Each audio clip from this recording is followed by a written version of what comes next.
요즘 제주 날씨는 어떤가 모르겠습니다.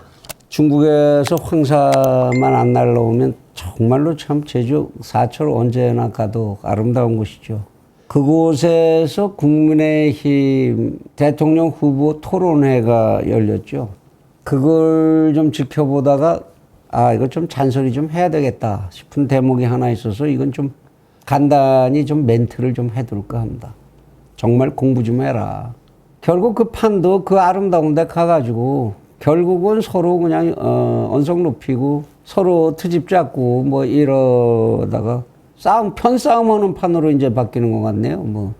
윤 후보하고 원 후보하고 편 먹고 홍 후보하고 유 후보하고 편 먹고 뭐 이러는 거 아니냐. 언론이 이제 그렇게 다루고 있네요. 그러지들 좀 말았으면 좋겠지만. 그 얘기 중에 하나 이제 복지 얘기를 하면서 복지를 하려면 재정이 많이 필요하지 않냐. 그 재정을 어떻게 조달할 거냐. 그럼 뭐 결국 세금 늘리는 수밖에 없지 않냐. 뭐 이런 얘기들이 오고 갔습니다. 그 얘기 들으면서 참 대통령 차원에서 할 얘기냐. 이 사람들 정말 공부 되게 안 하네. 아니 그중엔 경제학 박사도 있고 뭐 나라 살림 다 살아본 사람이라고 자기는 모르는 게 없다고 그러는 사람도 있고 뭐 다 있는데 복지라는 게 어떻게 증세를 통해서만 합니까?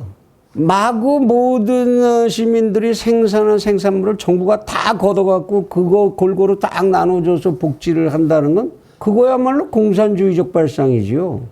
세금만을 가지고 복지를 생각한다? 그거 대단히 사회주의적이고 공산주의적인 발상이지요.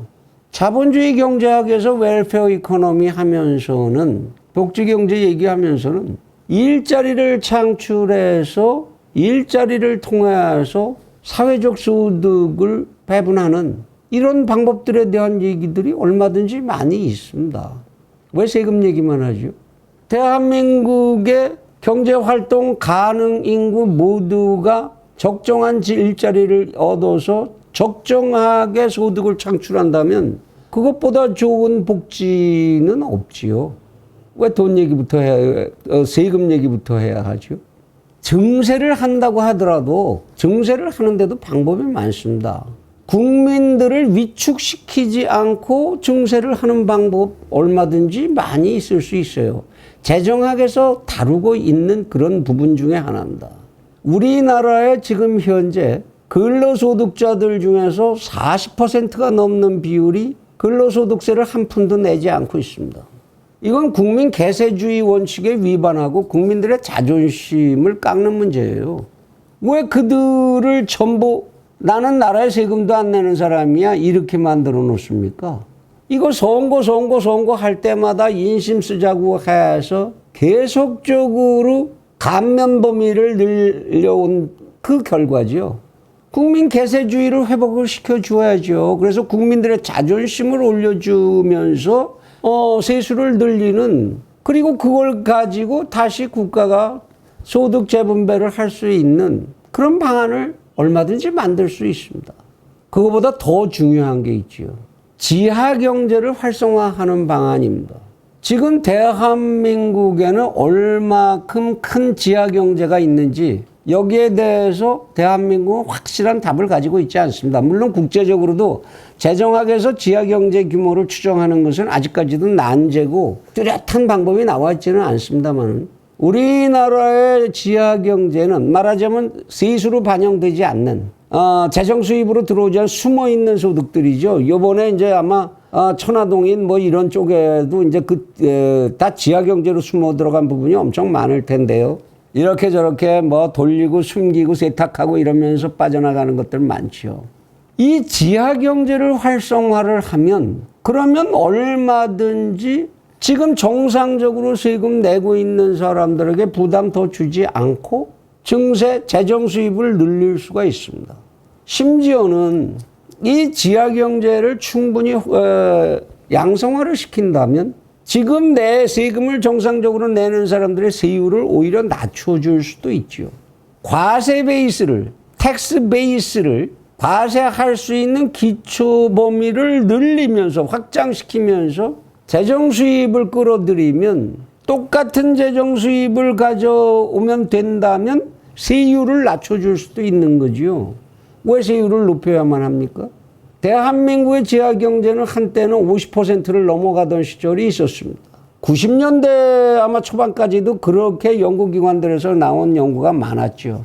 지금은 대한민국의 지하경제를 추정하는 게 여기저기 연구소마다 다 다릅니다만은 적어도 10%는 넘습니다. 제가 추정하는 저의 입장에서 본다면 우리 대한민국의 지하경제 규모는 아직도 30% 넘어간다. 5만 원권의 한국은행 회수율이라든지 말하자면 마늘밭 찍다가 보니까 그 밑에서 어마어마한 5만 원 도미가 나온다든지 뭐 냉장고에서 5만 원 뭉치가 터져 나왔다든지 뭐 지하실에 그것 아니라도 참 여기서 얘기해서 그냥 뭐 그렇게 부딪히고 싶지 않으니까 얘기 안 하는데 특정한 어떤 조직들 집단들이 무대기로 깔고 앉아 있는 지하경제가 대한민국에 엄청나게 많습니다. 세금 안 내고 이렇게 저렇게 굴러가는 돈들. 어쩌면 그 주인공들이 이것을 바로 잡아야 하는 의무를 지고 있는 권력자들일 수 있는 거죠. 그래, 그게 어려운 거죠. 이번에 무슨 대장동 사건에서 그것 때문에 국세청이 수입 얼마나 올렸나 모르겠습니다. 재정 수입. 우리나라의 지금 조세 부담률은 OECD 중에서도 충분히 높습니다. 이 조세 부담률 계산하는 것도 국가마다 사정이 다 달라서 일률적으로 정말 이거를 공정하게 비교한다는 게 정말 어렵죠. 재정학 제대로 공부한 사람들은 다 아는 얘기인데. 그러나 대한민국의 국민들이 지고 있는 이런 공적인 비용 부담률, 조세라기보다 이 공적인 비용 부담률은 이미 서양 어느 나라의 수준보다도 넘어서고 있습니다. 그것도 상위 소득계층 위주로 집중적으로. 이것을 어떻게 일반화하고 보편화하고 국민들의 정당한 의식화를 해내느냐. 이런 정책들을 만들어내면 되는 거예요. 그게 왜 꼭 부가세 세율 높여야 되고 무슨 증세해야 되고 이렇게만 간단하게 얘기할 문제입니까? 유승민 씨는 무슨 외국까지 가서 산업경제론을 전공을 한 걸로 알고 있는데 KDI에서도 그래서 그런 글들 많이 썼고 연구들 많이 했고 그런 산업조직론에서 산업의 자원 분배 자본의 효율적 재구성, 한 나라 산업 구조상의 자본의 효율적 재구성 이런 거 연구 안 했나요? 자본을 효율적으로 재구성하고 투자할 장소로 가야 할 자본이 가도록 만들면 그러면 당연히 텍스 베이스가 넓어질 겁니다. 과세할 수 있는 기반이 성장하겠죠. 그러면 당연히 재정 걱정 안 해도 되죠. 왜 그런 공부한 사람이 그런 얘기 안 하나요? 왜요? 재정학은 공부 안 하셨기 때문에. 그거는 복지경제학 부분이라서.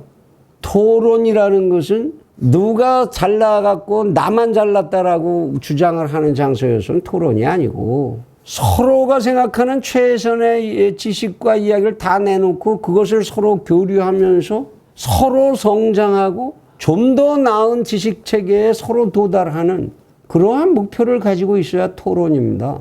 그런 과정을 통해서 누가 더 이 나라를 더 열심히 사랑하는 사람으로 비칠 수 있겠나?